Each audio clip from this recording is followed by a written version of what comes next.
Pasensya na kayo pero sinasabi ko sa inyo na wag niyong tatangkilikin ang laruang ito. Lalong-lalo na kung ikaw ay isang Kristiyano at galing sa Biblia ang pananampalataya mo. So bale, ito nga pala ang labubo. Cute, no? So cute. Nakakainis. What's the next? Ang cute mo. Naku, nararamdaman ko na talaga. Sikat na sikat ito ngayon at marami pong mga influencers, mga sikat na tao ang tumatangkilik ng laruang ito. Disclaimer lamang, una sa lahat, hindi ko po ginawa ang video na ito para yung mga taong influencer na nagtatangkilik ng laruang ito ay palabasin kong mga masasamang tao. Hindi po ganon. Maaaring sila po ay hindi rin po aware at kinakailangan din po nilang marinig ang aral na sasabihin ko sa video na ito. Ngayon pag-usapan natin bakit nga ba hindi dapat tangkilikin ang laruang ito, lalong-lalo na kung ikaw po ay isang Kristiyano. Ganito kasi yan. Ang laruan po na ito ay parte ng tinatawag na Nordic mythology. Ang Nordic or kilala sa Norse mythology ay nabibilang sa mga Germanic people. Sa mga mythology po na yan, nakuha ang mga Diyos-Diyosa na sila Thor, Odin, Freyja at iba pa.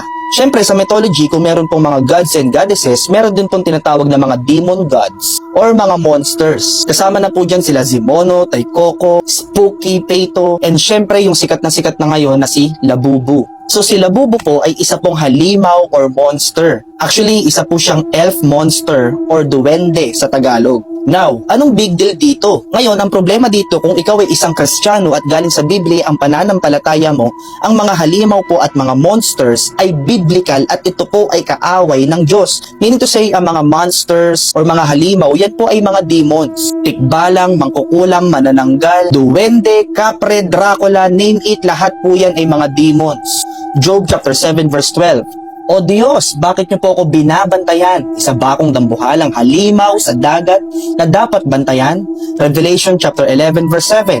Pagkatapos nilang ipahayag ang mensahe ng Diyos, makikipaglaban sa kanila ang halimaw na galing sa kailaliman, tatalunin at papatayin sila ng halimaw.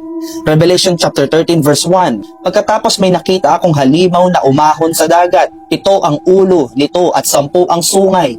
Bawat sungay nito ay may korona at sa bawat ulo naman ay nakasulat na pangalang lumalapastangan sa Diyos. At marami pa pong mga Bible verses ang nagpapakita na ang monsters or halimaw ay mga demonyo at kaaway ng Diyos. Ngayon po, ang hindi po tama sa bagay na to about dito sa doll na ito na Labubu ay ginagawa pong cute, innocent ang itsura ng monster or halimaw o demonyo na tila baga parang inosente para tangkilikin ng mga tao. Ganito na ngayon ang ginagawa ni Satanas at ng mga demonyo. Pinagmumukha na nilang tama yung mali. Ginagawa na nilang cute yung mga halimaw at mga monsters. Demons are not cute. Nakakalungkot, pati mga bata tinatangkilik na din ito. Ito na po talaga ang expertise ni Satan, ang manlinlang at manloko, mandeceive. Sabi po ng John chapter 8 verse 44, ang diablo ang inyong ama at kung ano ang gusto niya, iyon ang ginagawa ninyo.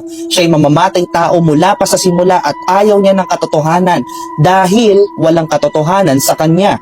Likas sa kanya ang pagsisinungaling dahil sinungaling siya at siya ang pinagmumulan ng lahat ng kasinungalingan. So si Satan po ay mapanlinlang, pagmumukain niyang cute yung halimaw, pagmumukain niyang mabait yung mga demonyo. At ito pa po yung nakakawindang dito. Since malapit na yung Christmas tree, nilagyan niya ng mga decoration ng Labubu na ito.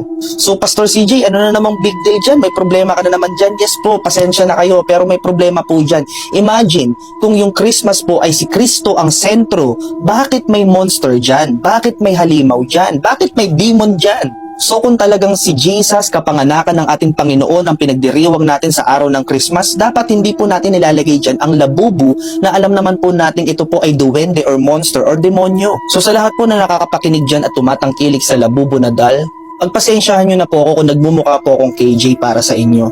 Pero ito po ay isang paalala lamang bilang isang batang pastor na nagsasabi po sa inyo na kung talagang kayo ay tunay na Kristiyano at galing sa Biblia ang pananampalataya nyo, hindi po natin dapat tinatangkilik ang doll or laruan na ito.